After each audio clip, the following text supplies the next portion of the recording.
Hey everyone, and welcome to this explainer. Today, we're taking on a fun challenge, bridging the gap between those dry, kind of highly technical SAP software settings and what actually happens out on your warehouse floor.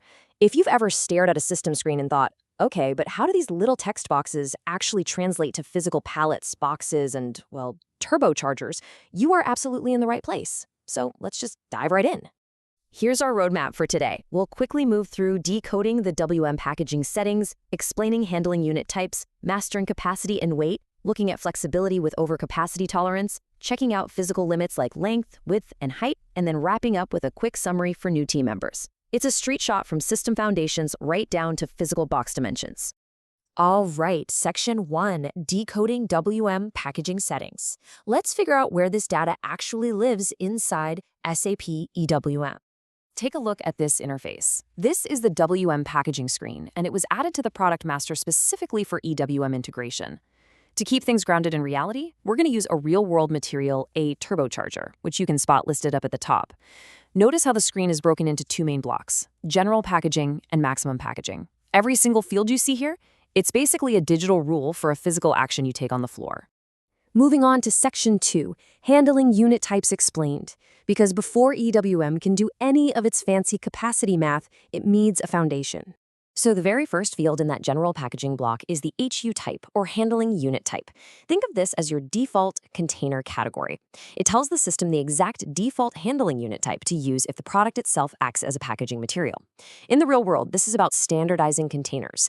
Like, is this going on a standard wooden Euro pallet, or are we using a reinforced wire mesh basket? The system absolutely has to know what container it's dealing with before the packing even starts. Right below that, you'll find the standard HU type. The really cool thing here is that this perfectly mirrors the exact same field you see over in the broader WM execution view. The system duplicates it here to guarantee that your execution team and your packaging roles are 100% aligned. It's just a great example of the software acting as a single source of truth. Section 3, Mastering Capacity and Weight. We've got our container, but now we need to know its strict limits. Let's talk maximum capacity. This sets a hard, non-negotiable system rule for exactly how much product can be packed inside. Interestingly enough, the source docs mention this is driven by a unitless capacity indicator from the units of measure view.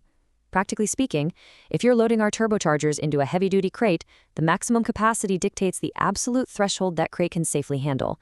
Exceed it, and you're risking a transport disaster. But wait, what about the weight of the box itself? That's the tare weight. And because things fluctuate in reality, we get the variable tare weight checkbox. Checking this literally tells EWM, hey, this empty packaging's weight is not a fixed number. Why does that matter? Well, think about a stack of wooden pallets. If they sit out in a humid warehouse, they soak up moisture and physically weigh a lot more than when they're bone dry.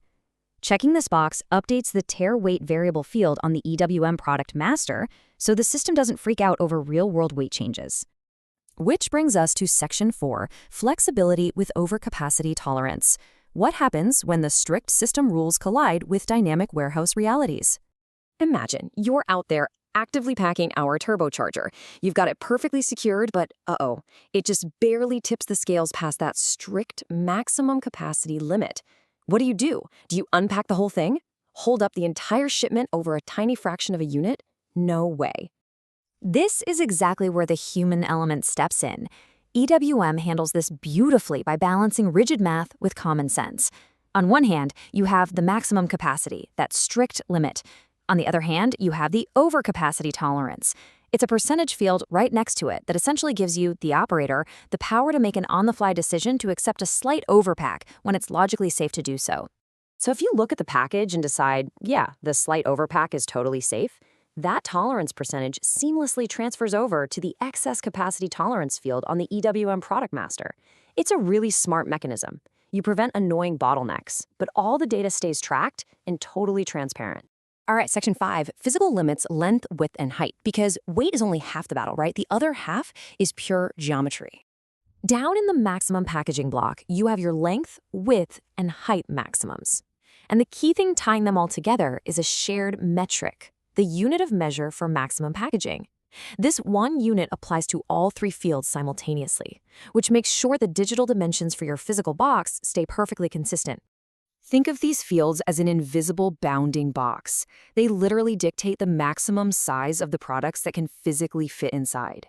I mean, you could have a part that's way under the weight limit, but if it's a long, awkward exhaust pipe and you're trying to cram it into a perfectly square box, it's gonna fail the length parameter. These settings are here to ensure EWM never tells you to put a square peg in a round hole. Okay, Section 6, Summary for New Team Members. Let's pull this all together into a practical Day 1 workflow. So if we follow the life cycle of a single package, it looks like this. Step 1, the system grabs the default HU type, so you know exactly which pallet or crate to grab. Step 2, the system runs the rigid capacity and geometry math based on what we just covered. And step 3, the system relies on you. If that turbocharger is a tight squeeze but perfectly safe, you apply the overcapacity tolerance to get this shipment out the door. Actually, I really want to highlight this direct quote from the SAP source material, if the warehouse operator deems it appropriate. I love that. It's a great reminder that this software is built to empower you. The system calculates the ideal, textbook scenario, but it completely relies on human expertise to manage the real-world exceptions. So, looking back at this WM packaging view, these fields shouldn't look like dry software data anymore, right? These blocks are the physical rules, the weight thresholds, the geometric boundaries, and the much-needed flexibilities that guide your daily packing ops. Everything from a soggy wooden pallet to an overstuffed turbocharger crate is accounted for right here on this screen. Ultimately, the system sets the boundaries, but your expertise on the warehouse floor is what actually makes the supply chain hum. Now that you know the why behind these screens, how are you going to use these tools and tolerances to ship smarter today? Something to think about. Thanks so much for joining me for this explainer, and I'll catch you on the next one.